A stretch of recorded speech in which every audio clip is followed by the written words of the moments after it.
खांसी हो गई? आइसक्रीम खाई होगी। पापा ने खिलाई। एक्चुअली जिद ये करती। अब रात को सोने से पहले कफ सिरप भी आप ही पिलाएंगे और अब से आइसक्रीम्स बिल्कुल भी नहीं। Okay, good night Ishita aunty.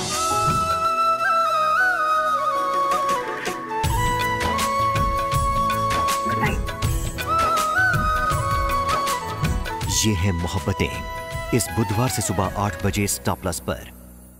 तुझे लगता है कि आज मैं तेरी बात पे विश्वास करूंगा?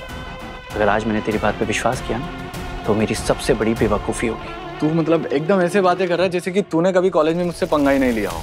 पुरानी बातें यार, तू अब तक दिल पे लगा कर बैठा है।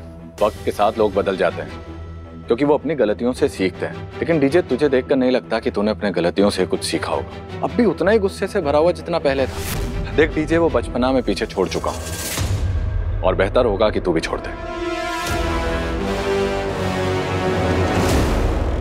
You wish.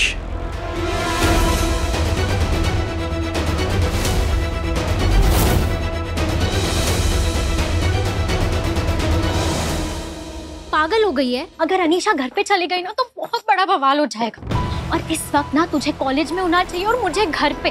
तू ना अपने साथ साथ मुझे भी मरवाएगी। अगर तुझे घर जाना है ना तो तू जा।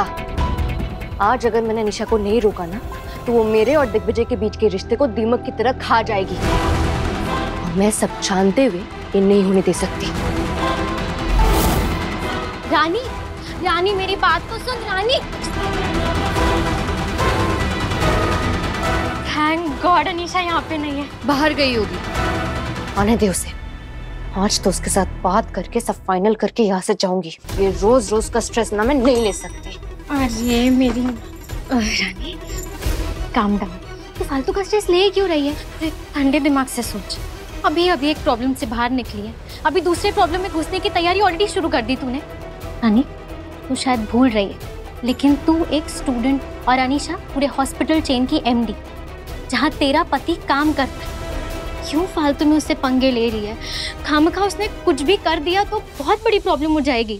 दिग्विजय ना काम करता है यहाँ पे। अनीशा ने उसे खरीद नहीं लिया। तुझे पता है ना, कोई स्पेशल ओकेजन ना कोई बर्थडे, अनीशा ने दिग्विजय को एक वॉच गिफ्ट की और दिग्विजय उसने वो वॉच एक्सेप्ट भी कर ली। राज, अनीशा कैसे दिग्विजय का हाथ पकड़ के उससे बात कर रही थी, भड़का रही थी उससे। अगर मेरे हॉस्पिटल में किसी इंटर्न ने ऐसी हरकत कर दी तो मैं तो बिल्कुल बर्दाश्त ना करूँ। बता रही हूँ देबू, आज अगर डिसिप्लिनरी हियरिंग नहीं होती ना, मैं उसे उसकी जगह दिखा देती। और अब बस, आज तो मैं नहीं रुकूंगी कि अगर आज मैं रुक गई ना तो फिर कल को चल के वो हम दोनों के बीच बैठी होगी और मैं ये बर्दाश्त नहीं करूंगी। मैं किसी तीसरे इंसान को हमारे बीच नहीं आने दे सकती। बीवी हूँ मैं दिग्विजय की। ये बात मैं अनीशा के दिमाग में घुसा कर ही जाऊंगी। अब दिग्विजय, तू यहाँ क्या कर रही है? बहुत बड़ी प्रॉब्लम हो गई है दिग्विजय। पहले आराम कर, बैठ। अब बता। हमारे हॉस्पिटल के कुछ साइलेंट इन्वेस्टर्स हैं जिन्होंने अहमदाबाद के मेडिकल कॉलेज में भी इन्वेस्ट कर रखा है। हाँ तो उन्होंने रानी की आज न्यूज़ देखी।